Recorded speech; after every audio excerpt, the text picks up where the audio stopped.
Hello, I'm Caroline Camp, here to bring you a devotion of lament during this pandemic.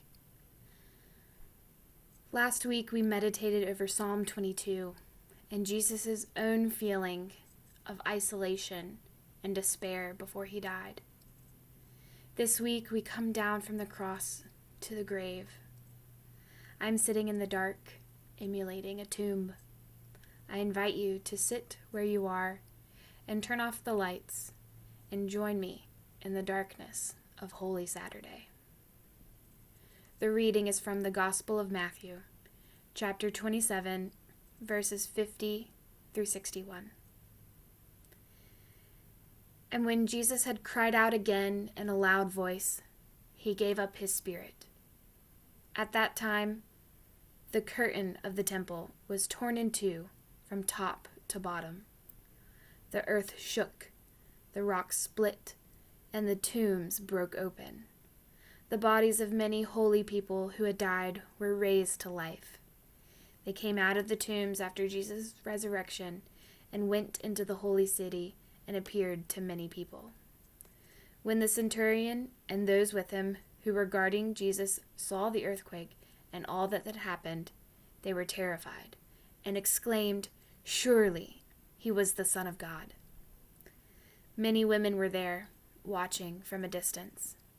They had followed Jesus from Galilee to care for his needs. Among them were Mary Magdalene, Mary the mother of James and Joseph, and the mother of Zebedee's sons. As evening approached, there came a rich man from Arimathea named Joseph, who had himself become a disciple of Jesus. Going to Pilate, he asked for Jesus' body, and Pilate ordered that it be given to him. Joseph took the body, wrapped it in a clean linen cloth, and placed it in his own new tomb that he had cut out of the rock. He rolled a big stone in front of the entrance to the tomb and went away. Mary Magdalene and the other Mary were sitting there opposite the tomb.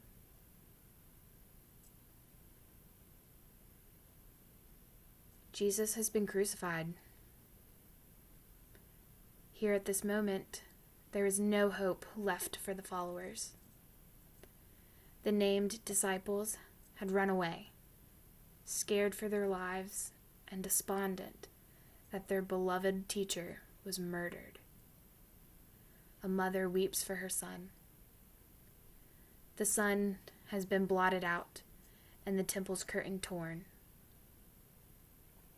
The disciples did not have time to honor proper burial customs. They had to hurry to stifle their grief and seal the tomb before the Sabbath. We are in our very own Holy Saturday.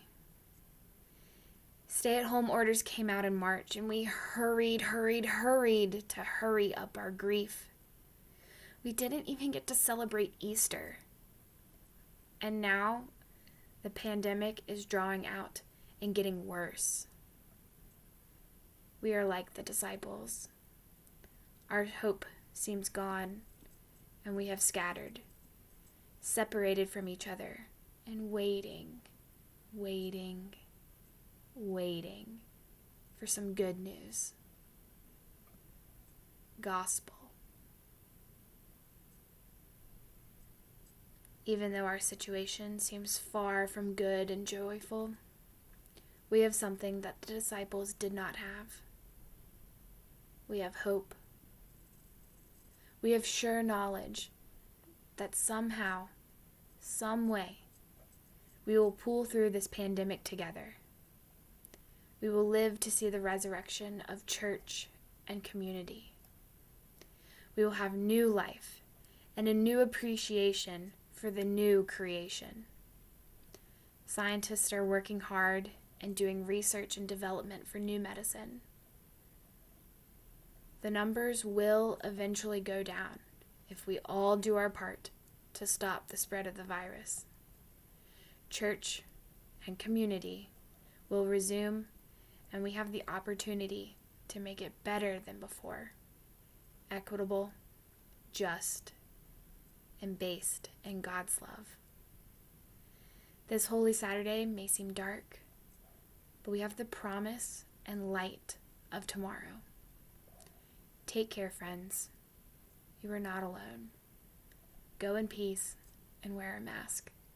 Amen.